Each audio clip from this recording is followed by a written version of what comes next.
Você ouviu falar da garota que correu para ajudá-los? Martin perguntou, girando na cadeira. Não é incrível? Até Cole se virou para nós. Ele era um cara bem quieto, perfeito para trabalhar no correio, mas também ficou curioso com o assunto. Ouvi, concordei, cruzando os braços. O que você acha? Charlie quis saber. Dei de ombros. Ao que tudo indicava, a maioria considerava a atitude de América heróica. Mas eu sabia que se alguém dissesse isso diante de um devoto ardoroso do rei Clarkson, esse alguém poderia acabar com sérios problemas. Por ora, era melhor ficar neutro. Foi tudo muito louco, respondi, deixando que Charlie decidisse se eu usaria louco no sentido bom ou ruim. Sem dúvida, Martin comentou. Preciso fazer minha ronda. Falei, encerrando a conversa.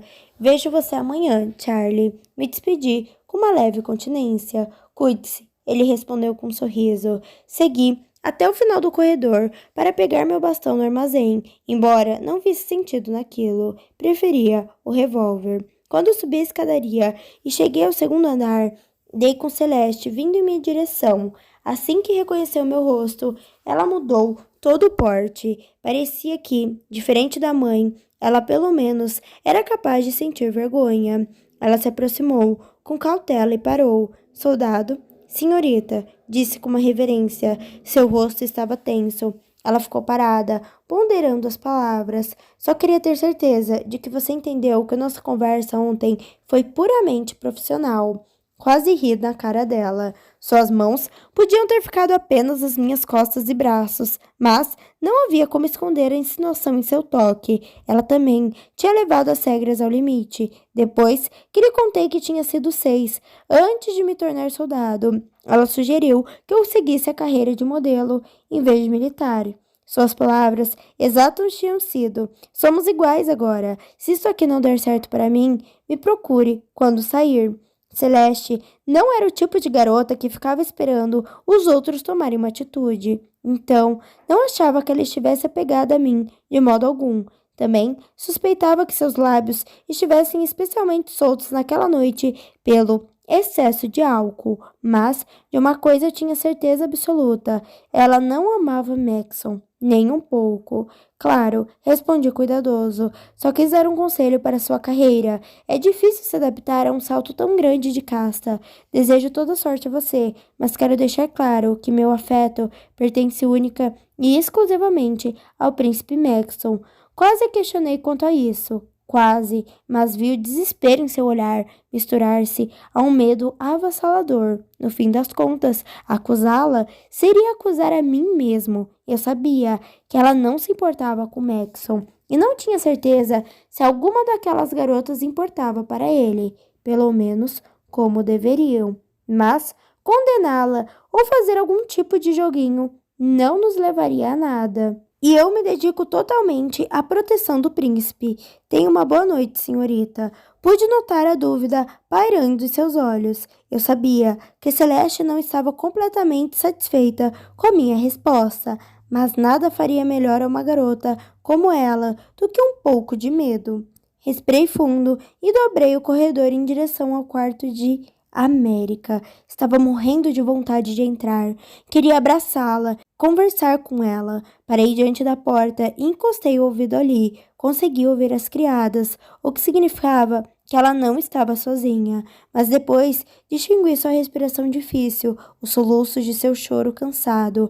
Não conseguia suportar o fato de que ela tinha passado o dia inteiro chorando. Foi a gota d'água. Eu tinha jurado aos seus pais que ela era a preferida de Maxon e que seria reconfortada. Se ela ainda estava aos prantos, era porque ele não tinha feito nada por ela. Se a América não seria minha, então ele deveria tratá-la como uma princesa.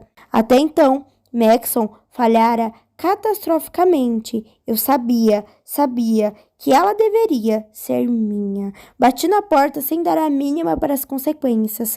Lúcia abriu e sorriu para mim, esperançosa. Isso bastou para que eu chegasse à conclusão de que podia ajudar.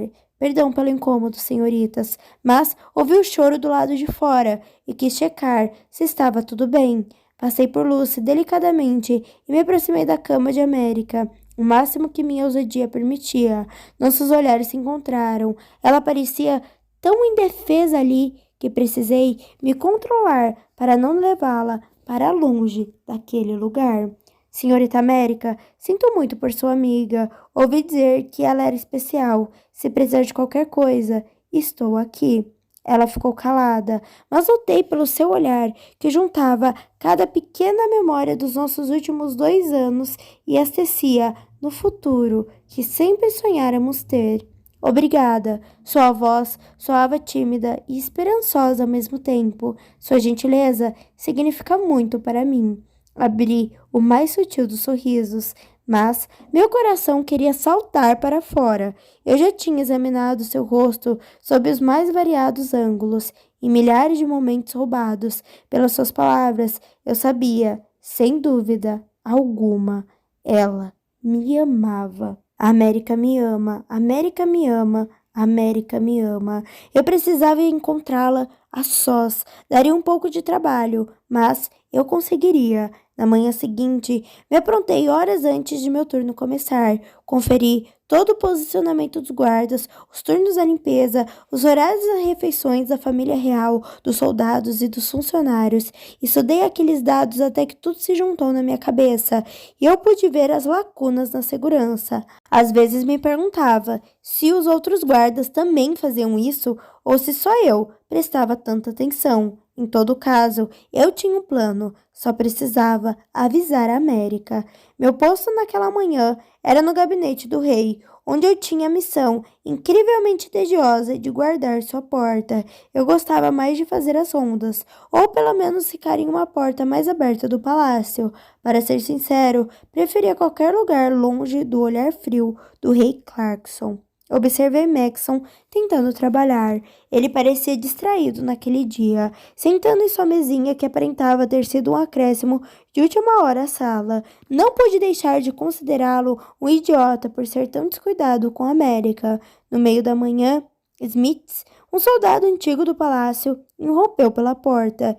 Ele se apressou até o rei e fez uma breve reverência. Majestade, 2 garotas da elite, senhorita Nilsson e a senhorita Singer, acabaram de brigar. Todos na sala pararam para encarar o rei. Ele suspirou, gritando como loucas mais uma vez. Não, senhor, elas estão na ala hospitalar. Houve um pouco de sangue. O rei Clarkson encarou Maxon. Sem dúvida, 5 é responsável por isso. Só pode ser brincadeira sua mantê-la aqui. Maxon levantou e disse: Pai, todos estão com os nervos à flor da pele depois de ontem. Tenho certeza que estão tendo dificuldade para processar o que aconteceu. O rei apontou o dedo na cara do filho. Se foi ela quem começou, está fora. Você sabe disso. E se foi Celeste? Ele rebateu. Duvido que uma moça de calibre tão alto se rebaixaria tanto sem ser provocada. Ainda assim, o senhor a dispensaria? Maxon disparou. Não foi culpa dela. Vou descobrir o que aconteceu. Tenho certeza de que não foi nada demais. Minha mente começou a girar. Eu não conseguia entender. Era óbvio que ele não tratava a América como ela merecia. Então por que estava tão determinado a mantê-la ali? E se ele falhasse em provar que a culpa não tinha sido dela, eu ainda teria tempo para vê-la antes de partir? Os rumores corriam depressa pelo palácio. Quase de imediato, fiquei sabendo que Celeste provocou, mas Mary deu o primeiro soco, juro. Queria dar uma medalha à minha garota. Ambas continuariam na competição. Aparentemente, suas ações se anulavam entre si, mas parecia que a América não tinha ficado animada com a ideia.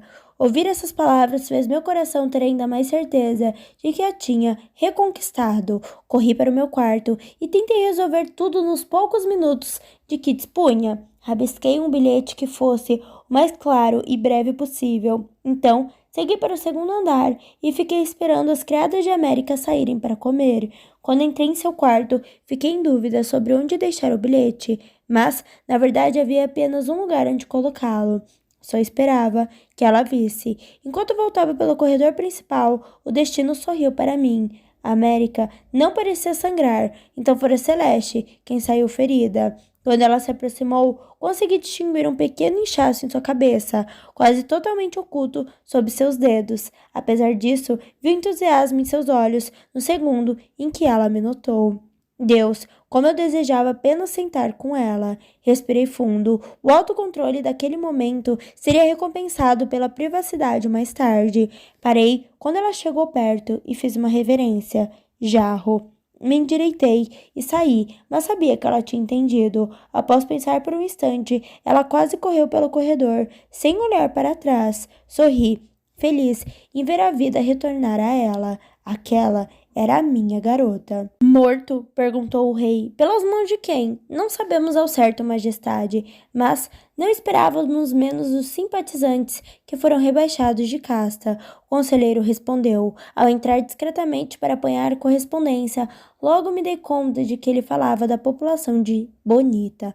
Mais de 300 famílias tinham perdido ao menos uma casta por suspeita de apoio aos rebeldes. Aparentemente, não aceitaram a decisão sem lutar. O Rick Clarkson balançou a cabeça antes de repente, dar um soco na mesa. Levei um susto, como todos na sala. Essas pessoas não veem o que estão fazendo, destruindo tudo o que trabalhamos para construir. E para quê? Para defenderem uma causa, correndo o risco de fracassar. Ofereci segurança a eles, ofereci ordem e eles se rebelam.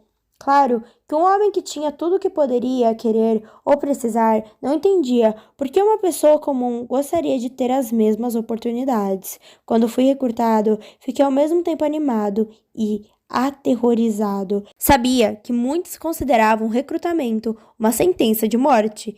Mas, pelo menos meu futuro seria mais emocionante do que os serviços burocráticos e domésticos que eu encararia se permanecesse em Carolina. Além do mais, minha vida já não era mais a mesma depois da partida de América. O rei levantou e começou a andar de um lado para o outro. Essas pessoas precisam ser detidas. Quem governa Bonita agora? Lamai, ele decidiu realocar a família dele por enquanto e começou a preparar o funeral do ex-governador Sherp. Parecia orgulhoso com seu novo cargo, apesar dos obstáculos. O rei ergueu a mão. Aí está, um homem que aceita seu fardo e cumpre seu dever visando o bem comum, porque todos não são assim.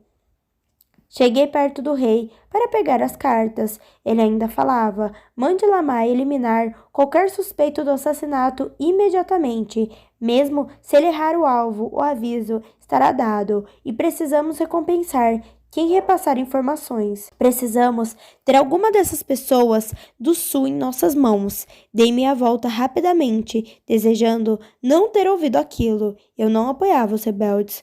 Quase sempre eram assassinos, mas as atitudes do rei nada tinham a ver com justiça.